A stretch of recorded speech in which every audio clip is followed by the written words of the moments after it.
آج کی بابرکت شب نور شب برات کے نام سے معروف اور مشہور ہے۔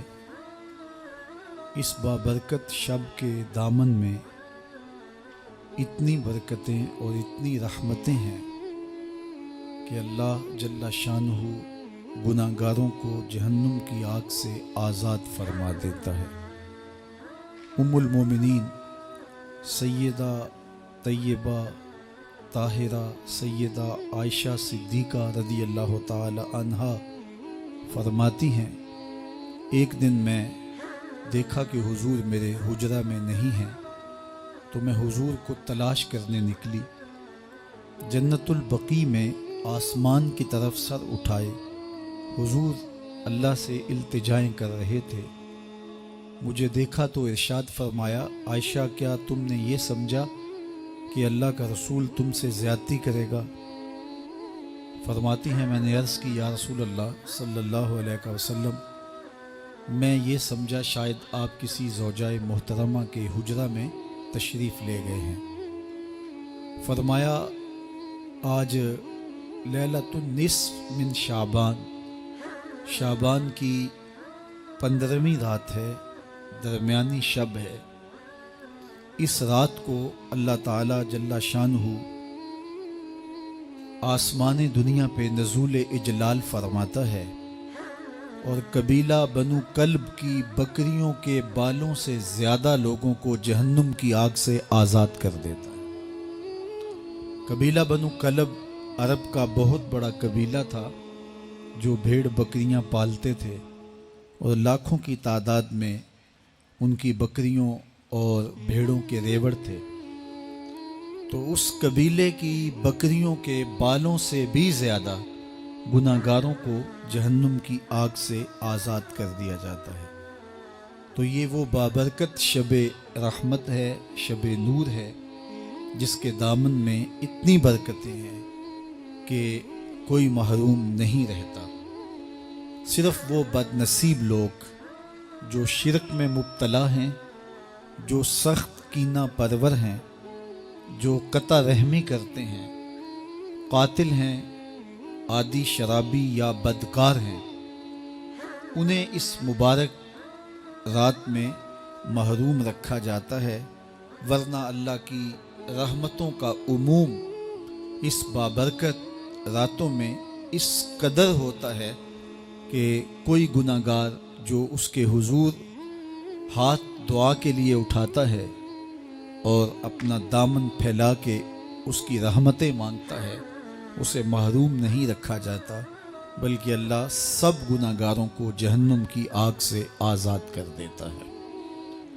ایک روایت میں آتا ہے کہ اللہ لیلۃ النصف من شعبان کی 15ویں رات کو آسمان دنیا پہ اپنی رحمتوں سے جلوہ گر ہوتا ہے اور فرماتا ہے کوئی رزق مانگنے والا، میں اس کی جھولیاں بھر دوں، ہے کوئی مغفرت طلب کرنے والا، میں اس کے گناہ معاف کر دوں، ہے کوئی مجھ سے عافیت مانگنے والا، میں اس کو عافیتوں سے نواز دوں، ہے کوئی فلاں چیز مانگنے والا، ہے کوئی فلاں چیز مانگنے والا، اس کی رحمتیں آواز دیتی ہیں اور یہ آواز غروب آفتاب سے لے کر کے طلوع فجر تک مسلسل بندوں کو دی جاتی ہے، اور بندے اس کے حضور اگر دست طلب دراز کریں، اپنی جھولی پھیلائیں، تو اللہ تعالیٰ ان کو ان کے مانگنے سے بھی زیادہ عطا فرماتا ہے۔ اس امت کو اللہ تعالیٰ نے اس طرح کی راتیں دے کر کے مغفرت، بخشش، غفران اور رحمتوں کی فراوانی نصیب کی ہے۔ میرے حضور نے ارشاد فرمایا ایک شخص صبح سے لے کے ظہر تک مزدوری کرتا ہے، اس کو ایک قیراط ملتا ہے۔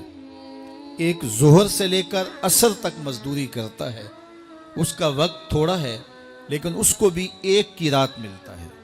اور تیسرا شخص عصر سے لے کر مغرب تک مزدوری کرتا ہے، اس کو 2 قیراط ملتے ہیں، جبکہ اس کا وقت دونوں سے کم ہے۔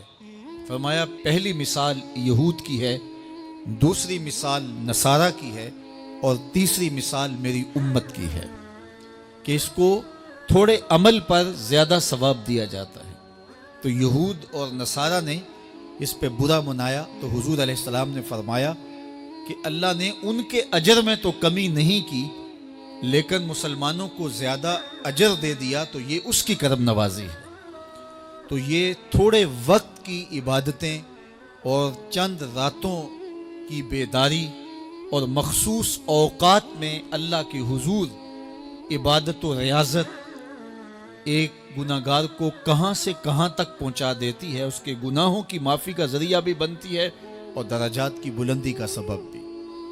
دیکھیے لیلۃ القدر ایک رات 1000 مہینے کی عبادتوں سے بہتر قرار پاتی ہے۔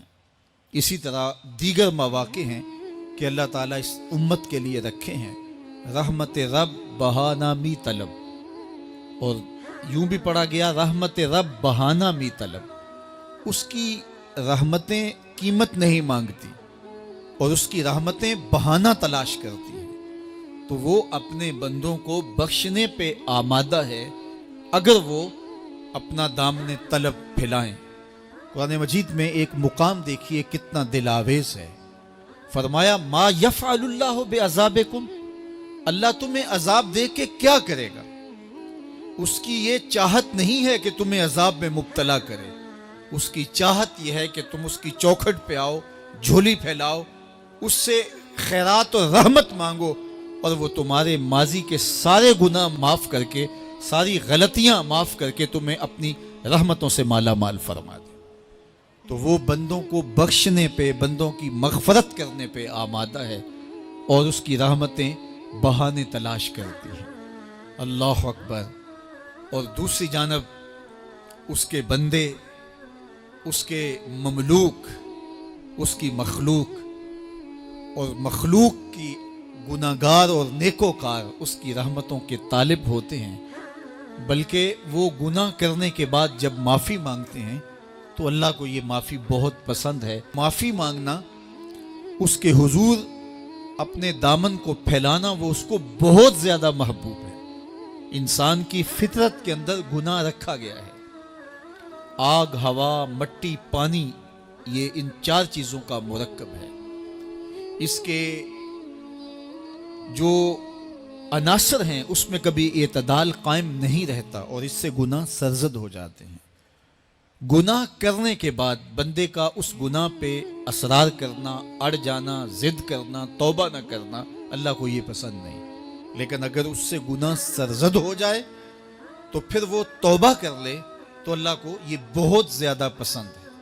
جو اس سے ہو سکے نیکی وہ اللہ کے حضور پیش کرے، لیکن اس کے اندر جو شر رکھی گئی ہے، اس کے اندر جو قوتیں گناہ کی رکھی گئی ہیں، اس سے اگر اس سے گناہ سرزد ہو جائے تو پھر وہ اللہ سے توبہ کرے، اللہ کی طرف رجوع کرے، تو اللہ اس کی توبہ کو نہ صرف قبول کرتا ہے بلکہ اس کے گناہوں کو معاف کرتا ہے اور گناہوں کو بدل کے نیکیوں میں تبدیل کر دیتا ہے۔ جب گناہ نیکیوں میں تبدیل ہو گئے تو جتنا بڑا گناہ گار تھا اتنا بڑا نیکوکار ہو گیا۔ حضرت سیدنا عمر رضی اللہ تعالیٰ عنہ بازار میں جا رہے تھے تو ایک شرابی نے ہاتھ میں بوتل پکڑی تھی شراب کی، تو حضرت عمر ہاتھ میں درہ رکھتے تھے اور آپ کا جاہ و جلال دیتنیت ہوتا، تو جو ہی حضرت عمر رضی اللہ تعالیٰ عنہ کو اس نے دیکھا تو ڈر گیا اور دل ہی دل میں کہا اے اللہ آج عمر کے قہر سے بچا لے، میں تیری بارگاہ میں سچی توبہ کرتا ہوں، اور جلدی سے شراب کو بغل میں چھپا لیا۔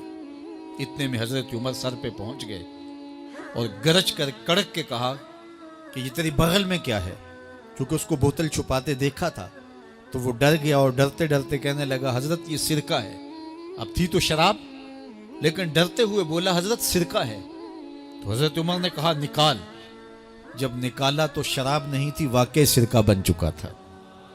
تو جب اللہ کے حضور کوئی توبہ کرتا ہے اللہ اس کے گناہوں کو بدل کے نیکیوں میں تبدیل کر دیتا ہے۔ حدیث پاک میں آتا ہے کہ قیامت کے دن اللہ ایک شخص کو کہے گا کہ اپنا نامہ اعمال پڑھ، تو وہ نامہ اعمال پڑھنے لگ جائے گا، تو نامہ اعمال کے اندر چھوٹے گناہ بھی ہوں گے، بڑے گناہ بھی ہوں گے، تو اللہ سے حیا کرتے ہوئے، شرم کرتے ہوئے وہ بڑے بڑے گناہوں کو چھوڑتا جائے گا اور چھوٹے چھوٹے گناہوں کو پڑھتا رہے گا۔ جب وہ سارے گناہ پڑھ چکے گا اور کتاب ختم ہوگی تو اللہ تعالیٰ اسے فرمائے گا، میرے بندے تو نے یہ جتنے گناہ پڑھے ہیں میں نے سب کو بدل کے نیکیوں میں تبدیل کر دیا۔ تو بندہ کہے گا، اللہ ابھی تو میرے بڑے بڑے گناہ رہتے ہیں جو میں نے پڑھے ہی نہیں۔ فَضَحِكَ النَّبِيُّ حَتَّى بَدَتْ أَنْيَابُهُ، حضور جب یہ بیان فرما رہے تھے تو حضور اتنا مسکرائے کہ صحابہ نے حضور کی داڑھیں دیکھ لی۔ تو پہلے وہ بڑے بڑے گناہ چھوڑے جا رہا تھا، لیکن جب اللہ فرمائے گا کہ میں تیرے گناہوں کو بدل کے نیکیوں میں تبدیل کر دیا، تو وہ کہے گا ابھی تو بڑے بڑے گناہ رہتے جو میں نے ابھی پڑھے ہی نہیں۔ تو جب کوئی بندہ اس کے حضور توبہ کرتا ہے، اللہ یہ نہیں دیکھتا اس نے گناہ کتنے کیے ہیں، یہ دیکھتا ہے بندہ آیا میری چوکھٹ پہ ہے تو اللہ اس کے پچھلے سارے گناہ معاف فرما دیتا۔ اللہ اکبر۔ میرے اور آپ کے آقا و مولا نے اللہ کے حضور توبہ کرنے اور اس پر اللہ کی خوشی اور اللہ کی خوشنودی کا ذکر کرتے ہوئے ایک مثال بیان فرمائی کہ ایک شخص صحرا میں سفر کر رہا تھا تو وہ ایک درخت کے نیچے دوپہر کاٹنے کے لیے، سستانے کے لیے رک گیا اور درخت کے ساتھ اپنے اونٹ کو باندھ دیا اور خود لیٹ گیا تاکہ دوپہر کاٹ لوں۔